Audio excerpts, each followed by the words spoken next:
आगम्यताम् आगम्यताम्। हरि ओम। मंगलम भगवान विष्णु मंगलम गरुड़ध्वजः मंगलम पुंडरीकाक्षः मंगलायतनो हरिः। मान्याः अद्य अर्थ संग्रह विषयमवलम्ब्य अर्थ संग्रहे जैमिनी सूत्रस्य प्रतिपाद्य विषयस्य चर्चां विधास्यामि। प्रियांशो छात्राः ध्यानेन श्रूयताम्, यतो हि अस्य विषयस्य गाम्भीर्यत्वं भजते।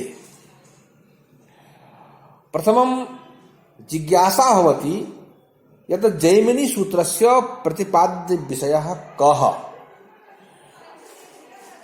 यानि सूत्राणि सन्ति, ये विषयाः सन्ति, तानि तानि सूत्राणि ते विषयाः प्रतिपाद्याः कथं केन प्रकारेण भविष्यन्ति विषयेऽस्मिन् हिंदी भाषायां व्याख्यानं कर्तुम् उत्सहे।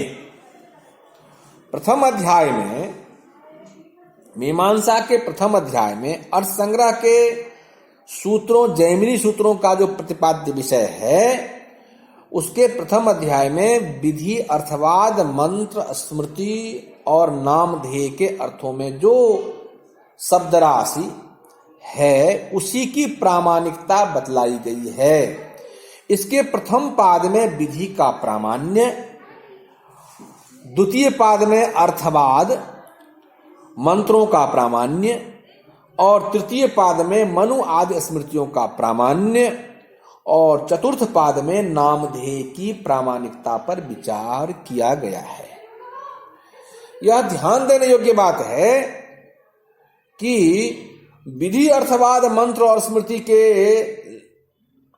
उपादान करते हुए नामधेय के अर्थ में जो शब्द राशि है उसकी प्रामाणिकता जैमिनी सूत्रों का प्रतिपाद्य विषय है।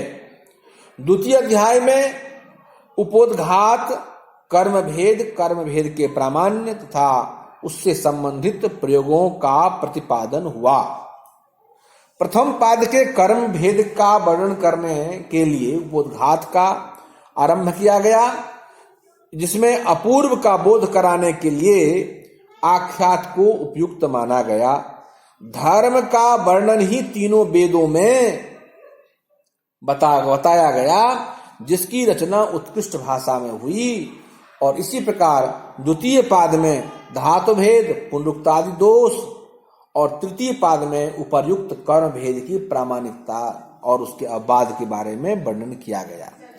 जो उसका चतुर्थ पाद है उसमें नित्य और काम्य प्रयोगों के बीच में जो भेद है उसका निरूपण बतलाया गया। तृतीय अध्याय में श्रुति, लिंग, वाक्य और उनके पारस्परिक विरोध,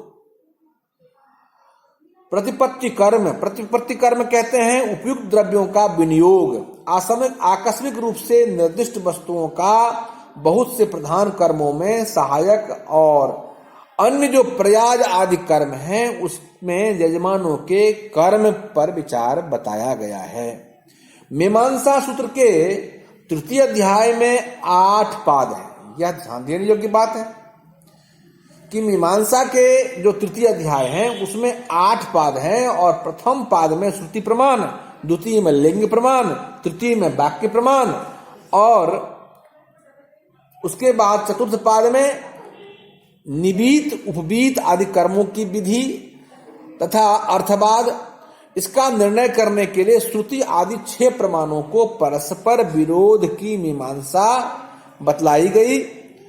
और पंचम पाद में प्रतिपत्ति कर्मों का वर्णन, षष्ठ पाद में अनारभ्याधीत अर्थात सामान्य रूप से विहित कर्मों का जो वर्णन है उसको बताया गया। सप्तम पाद में बहुत से प्रधान कर्मों में सहायक प्रयाज आदि कर्मों का वर्णन और अष्टम में, अंतिम जो अष्टम है उसमें यजमान के कर्मों का वर्णन बताया गया। अब इसके बाद चतुर्थ अध्याय का क्रम आरंभ होता है। तो चतुर्थ अध्याय में प्रधान कर्मों की प्रायोगिकता, जैसे प्रधान कर्म आमिक्षा दध्याधानमय रूपी दूसरे कर्म का प्रयोजक होना, और प्रधान कर्मों की प्रायोगिकता में जैसे वत्सापाकरण कर्म शाखा छेद का प्रयोजक होना, पर्ण अर्थात पलाश की बनी हुई जुहू आदि के फल तथा राजसूय याग, ये जो प्रधान याग के अंतर्गत आने वाले अप्रधान जैसे जघन्य जो कर्म हैं, जैसे अक्षद्यूत अक्षैर मां दिव्यति आदि का विचार कि जुआ मत खेलो। इस रूप में उक्त चारों प्रश्नों का विचार उस पाद में किया गया है जो चतुर्थ अध्याय की परिसमाप्ति तक होती है। अब जो पंचमा अध्याय है, उस पंचमा अध्याय में श्रुति आदि का क्रम, उसके विभिन्न भागों का क्रम और कर्मों में वृद्धि अवृद्धि तथा श्रुति आदि की प्रबलता दुर्बलता का विचार किया गया है। द्वितीय पाद में वहीं पर क्रम के विशिष्ट भागों का वर्णन हुआ, जैसे अनेक पशुओं के होने का एक एक पशु के धर्म की समाप्ति पर विचार करना। तृतीय पाद में वृद्धि अवृद्धि पर विचार करते हुए अग्नि और सोम को एक साथ दिए जाने वाले अग्निसोमीय पशु में 11 पर्यायों का यज्ञ होना, इसमें 5 प्रयाजों की पुनः आवृत्ति करते अंतिम प्रयाज की एक बार आवृत्ति करने से 11 संख्या पूर्ण हो जाती है। यह जब प्रयाज नाम का हम यज्ञ करेंगे तो उसमें प्रायोगिक में हम इस तरह का प्रयोग करके दिखाते हैं। अब इसी तरह से जो इसका चतुर्थ या अंतिम पाद है, उसमें श्रुति आदि 6 प्रमाणों को पहले के प्रमाण से प्रमुख अब बाद के प्रमाणों के दुर्बल करते हुए इसका विचार किया गया है। यथोत्तरम प्रामाण्यम बलियस्त्वाच्च, इस तरह से किया गया।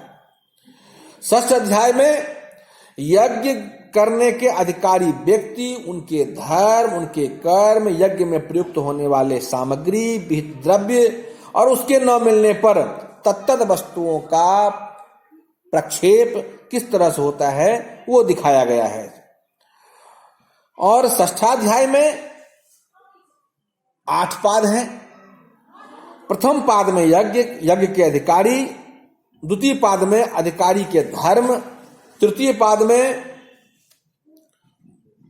यज्ञ से संबंधित जो विषय वस्तु है और कहां कौन सा वस्तु ग्रहण करें कहां नहीं करें उसके बारे में विचार किया गया।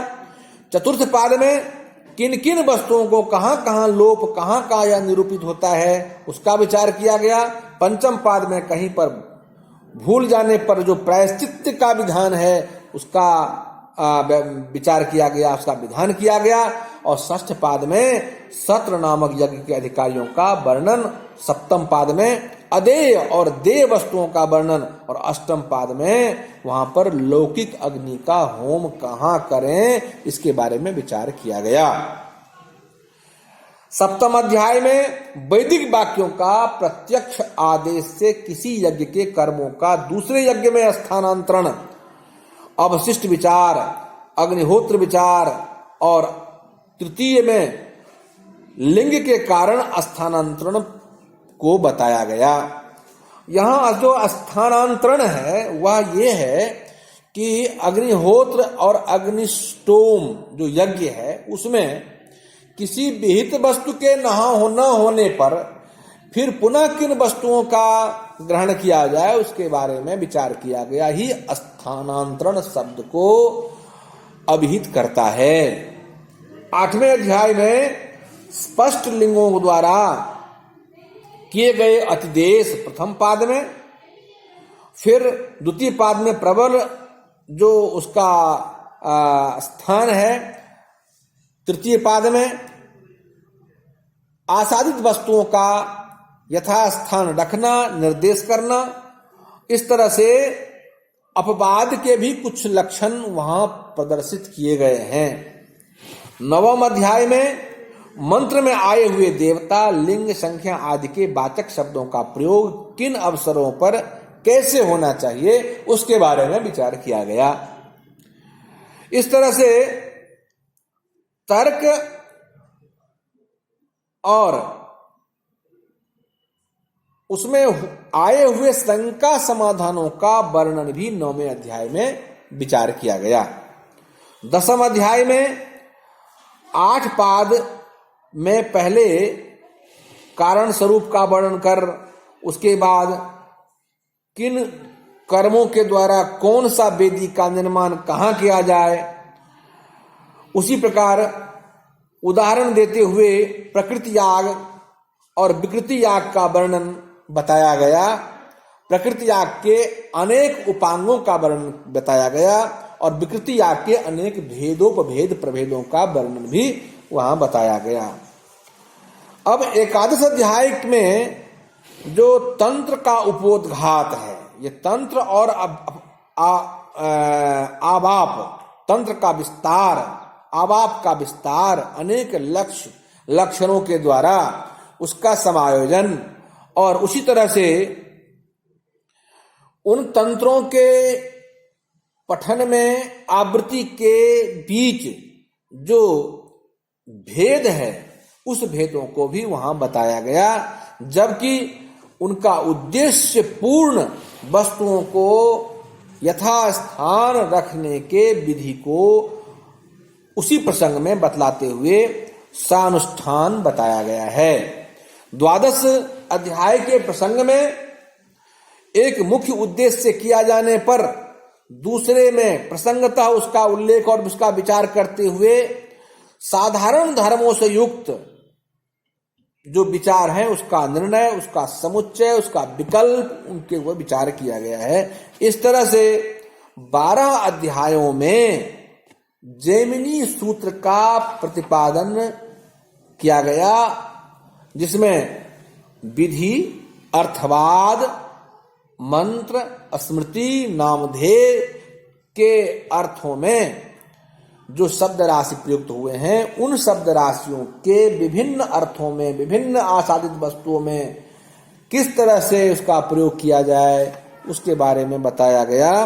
तो मूल रूप से यह जो प्रतिपाद्य विषय है, जिसका भाष्य सबर स्वामी ने किया है, जिसका भाष्य कुमारिल भट्ट ने भी किया है, जिसका भाष्य आधुनिक भाष्यकारों में मंडन मिश्र ने भी किया है, तो इनके भाष्यों को पढ़ते हुए हम आधुनिक भाष्य के कर्ता मंडन मिश्र कुमारिल भट्ट के शिष्यों में से ही सर्वाधिक प्रतिभा संपन्न माने जाते रहे हैं और ये मिथिला के निवासी माने गए हैं मंडन मिश्र।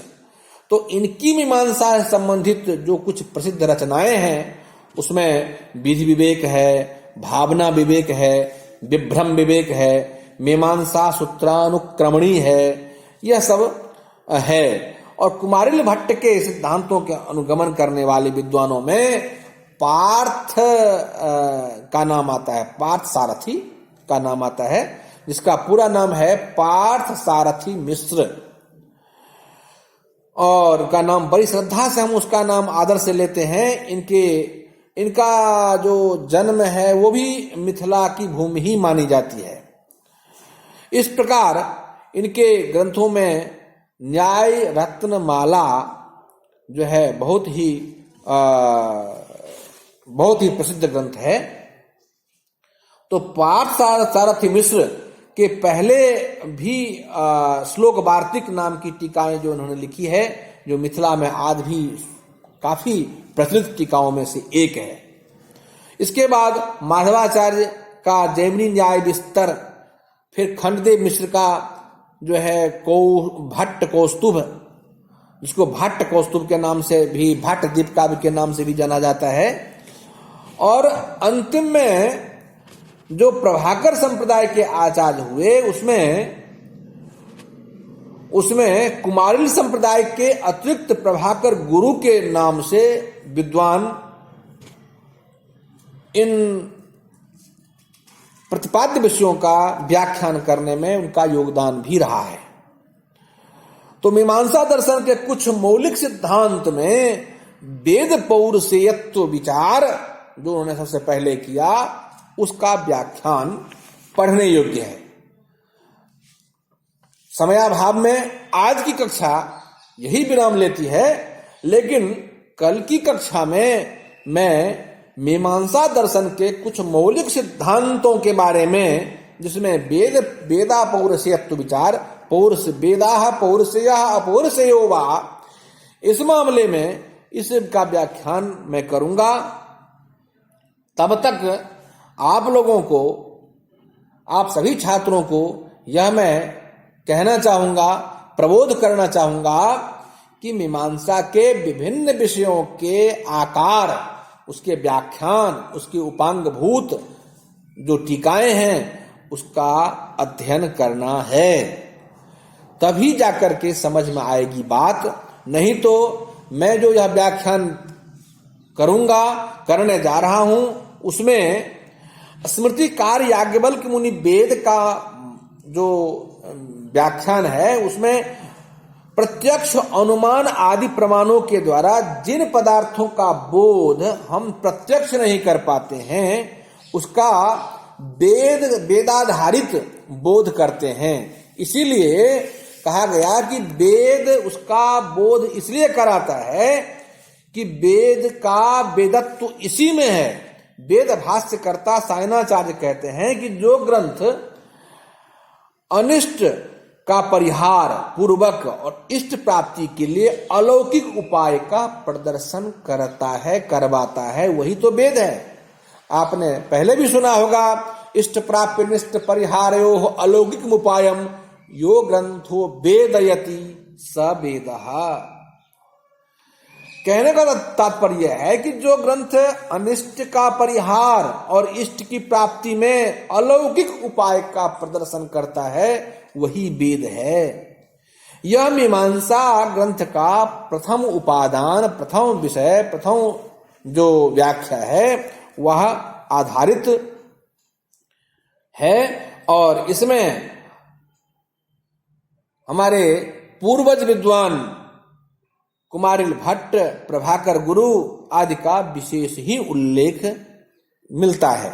इसलिए स्मृतिकार याज्ञवल्क्य मुनि वेद के महत्व का निरूपण करके शब्द और अर्थ का भी वेद मूलत्व प्रतिपादित करते हैं कि प्रत्यक्ष और अनुमान आदि प्रमाणों के सहारे जिस पदार्थ का बोध नहीं हो पाता है, उन पदार्थों का बोध वेद अलौकिक उपाय करते हुए बतलाते हैं। इसीलिए इसका वेदत्व सिद्ध होता है।